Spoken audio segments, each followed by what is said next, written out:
How's life, guys? James, you were in LA for a while. Did you have a chance to work with Brad Holmes? If so, is there any inspiration that maybe you can take from him with scouting and drafting?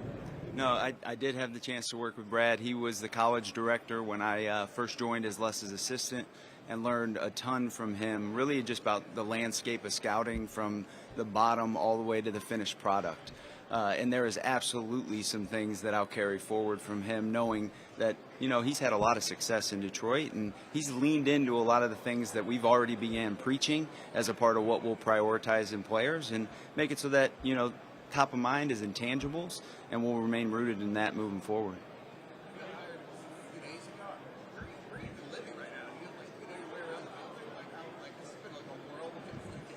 Currently, I'm living in Indianapolis, and then I will return to Jacksonville here in a handful of days and start looking for a new home that's a little bit more permanent. But my wife is, in fact, pregnant, and she is due at the end of May. So we got about a 30-day travel window before we can, work with here, bring it all to life. So, there's a shot clock for sure.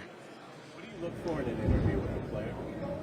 You know what? That's a great question. I think at this stage of the game, we're rooting ourselves in the film and getting a better understanding of what they can draw from their own tape and articulate for us, and then working in some of our own terminology and seeing how fast they can pick that up. Obviously, in a 20-minute conversation, you're not necessarily going to know the entire human being, and you probably don't want to weight too much stock knowing that these guys are up late and they got a full slate in front of them. So whether or not you're seeing the best or worst of them is to be determined. So certainly leave it open-ended even as they exit the room.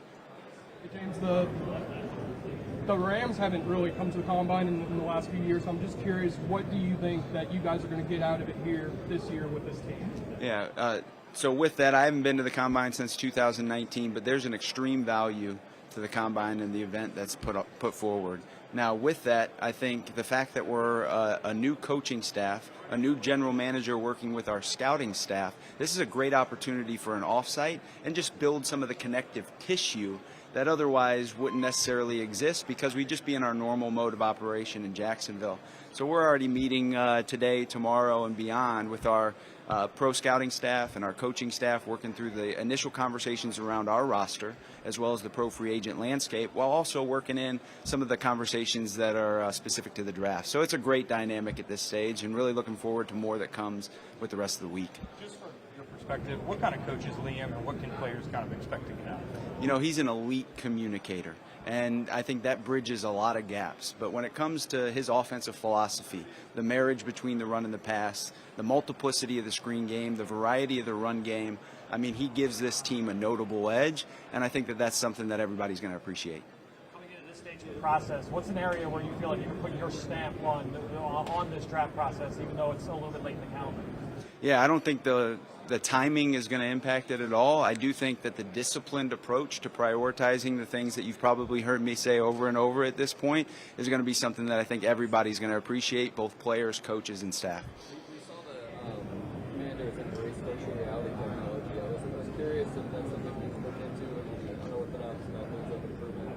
What would you characterize yourself as? You know what? That's a fair question. I haven't put a lot of thought into it. I think that's probably more rooted in what our players and coaches would say that they would prefer to use. And so if that ever comes to life and shows itself, we're certainly going to pursue those options. What do you like about the draft in terms of strengths when you look at this particular group of players? I like it all. A lot has been made of chain of command. You guys have an interesting chain of command structure where you all report to the owner. How do you kind of see that playing out with the draft and during the season? You know what? One of the most alluring and intriguing pieces to this opportunity was the fact that the leadership group and the dynamic actually mirrors what I'm most familiar with in Los Angeles. So it was one that I could see a clear visual for finding success. So really excited about the opportunity to work with Tony and Liam and support both of them and bring Liam's vision to life here in these next few weeks and into the later portion of the spring through the draft. How tough is it for you to be able to, I don't want to say start from scratch, but it's not like you can bring some of the materials you had from the Rams over, so you're like, still looking for places, to live, and so how difficult is it when you got to hand out millions of dollars to free agency in like 3 weeks to kind of, you can choose different words and start from scratch if you want, but where are you usually with the timeline with the Rams in the past few years that you've been doing this versus where you are now with free agency and everything? It's really no different from a timeline standpoint. During this week, if we were with Rams, we'd be having pro free agent related dialogue. That's what we're currently doing with the Jaguars, and so there's no real difference on that front. Now, in terms of what you may say is me getting up to speed, I'm going to calibrate my own mode of operation to the Jaguars' current mode of operation. One person changing rather than a large group changing in the immediate mode is going to be a little bit more efficient and less disruptive. I think adaptability is certainly a key trait that any leader or person in this space is going to have to embrace, and that's one I look forward to deploying so that our entire group actually sees that in action, and really just looking forward to learning, right? Because I've only known it through the lens that I've experienced, and so I really look forward to getting an opportunity to digest a different way of moving about business. What's another lens you're excited about? Another lens. I don't know. Do I say the word too much? Having spent so much time in Los Angeles with Wes, what are some things from a roster construction standpoint that you kind of have a goal to bring with you to Jacksonville? Where it stands right now, I think we'll prioritize positions that really are across the front, both offensively and defensively, and those that put points on the board. That's where my mind goes when you ask a question like that, and beyond it, we'll continue to round out. You guys have a lot of youth in leadership positions. How is that a strength? Yeah, I think I view it as a key strength because really, I have a fresh perspective, and I think that's also the case for both Liam and Tony. And through my own experiences, I feel like I have a deep understanding of really the tools and modern mechanisms that are revolutionizing the sport. And so I don't ever view the number of years that I've had on planet Earth as a limitation, but just my preferred way of moving is one that I think can bring a dynamic asset and an edge over the competition. Liam said in his opening press conference he didn't think this was a 4-win team in terms of talent. Do you view it similarly? Yeah, I think that the talent that exists on this team is better than that record. Look forward to bringing that to life, and we're going to elevate the floor of the roster immediately. What do you think Trevor Lawrence's strengths are, and what are some things in this draft that you can get around him to kind of bring that out even more? Yeah, I don't think we've seen the best of Trevor, and I'm really excited for Liam to get a chance to work with him, support him, and really bring the tools that he has in his arsenal to life. And I think it starts by the protection, right? Making sure that he feels like he's got as much time to work with as possible, and also that he's comfortable with the pass catchers. And so I think through that lens, he's going to feel that change in both the operation schematically and then the personnel that we invite into the building. Christian Kirk, way before you got here, obviously, but he had been linked to trade rumors before his injury. Is that something that's back on the table now? No, I wouldn't say that. We're just starting the conversations about our own current roster across both scouting and coaching staff, as well as working in pro free agent related dialogue. So at this point in time, can say that we're happy to have Christian. What's your favorite part of the pre-draft process in terms of film evaluation, meet these guys face to face? What gives you most juice? I would say being in the bunker with the crew. I think through that, building connective tissue, creating a team dynamic that you can be really proud of, that's one of the most fulfilling elements. One thing we didn't get to ask you yesterday, knowing your St. Louis roots, you and Mark Lampton, did you have any sort of relationship? Did you know Mark before your interview and the process with Jacksonville? It actually wasn't until I began the process and Mark made the initial call that we tied that together. So it was a pleasant surprise, and one certainly we leaned into after that. But no, I was unfamiliar, and now, my dad, right? So he's a former high school teacher and football coach, second generation, and he really sparked my interest in the sport and also becoming a teacher.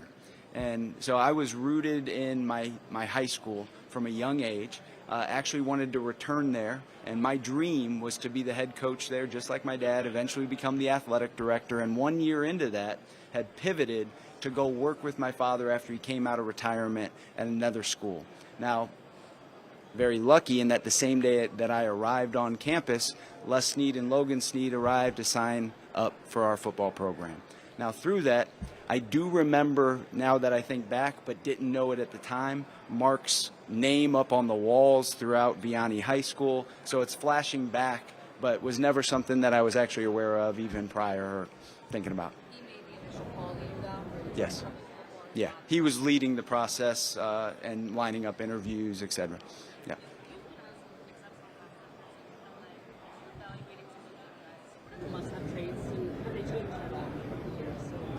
I think the ability to create disruption is above all else most important, and that type of chaos, it makes it hard for an offensive operation. And so I lean into that more than just about anything, and I think the combination of urgency and explosiveness is something that I certainly prefer.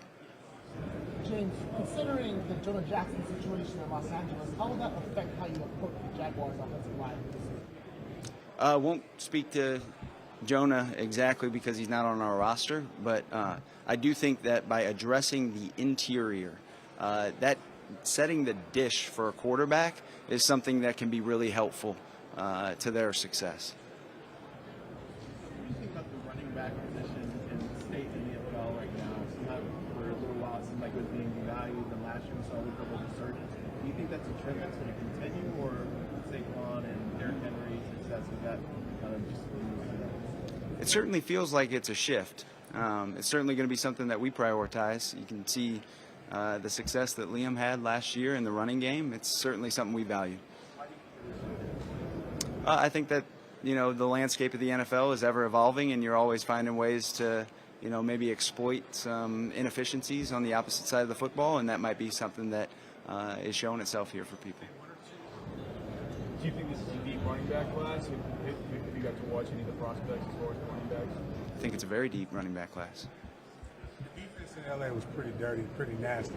Is that something you're going to look at? And obviously, you also had some trends where you drafted a couple guys from a particular school and you saw how they played together. Can you talk about that process? Does that lean into anything? And are there any other?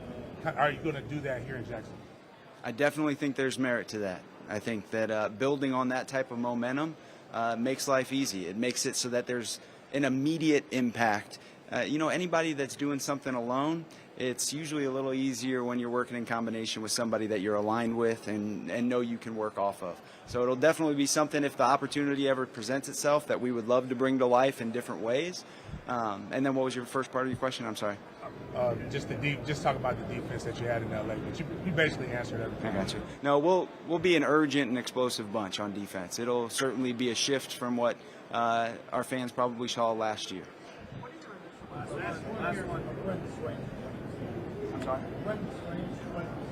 Yeah, really excited about his ascension in year 2, and I think he'll have a part in the offense moving forward in a way that we haven't seen yet. Thank you all. Appreciate it.